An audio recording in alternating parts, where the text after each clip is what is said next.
I want to share with you, before I go any further, is that there is a pattern in human history of great and courageous men and women doing great exploits for mankind. And this is one of those great moments in history, the Declaration of Independence, the birth of this nation. There are many other nations that have had their own birth as well, and there will be nations that will be birthed should the Lord tarry in the future. However, this particular experience, I believe, was exceptional for a variety of reasons. That word exceptionalism as it relates to the United States is being tossed around a lot lately, and I think it's absolutely accurate. I think the United States and the experience here is exceptional in a variety of ways. But it's interesting that that kind of exceptionalism always comes at a price.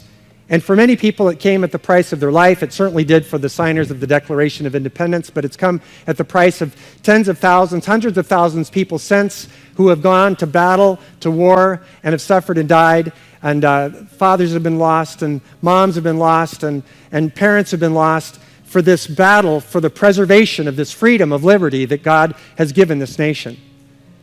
But interestingly, historically, over time, with the passing of generations, the people who come later almost always take for granted the costliness and the value of the liberty that they inherited. This is just human history. It's not just the United States. It happens everywhere. And so as we watch the liberties of our own nation kind of devolve and erode, and we're seeing that on every level. I don't want to start talking about how because it will take too much time, but the liberties that these men died for and purchased at great cost are now rapidly eroding and being taken from us. So much so, and it's happening so rapidly and so quickly and so markedly that we almost feel helpless.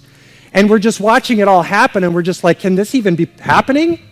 Could this be possible that all these privileges and rights and all the amendments, the First Amendment, the Second Amendment, the Fourth Amendment, all of them are completely violated by our own government? And we're all saying, well, that's bad.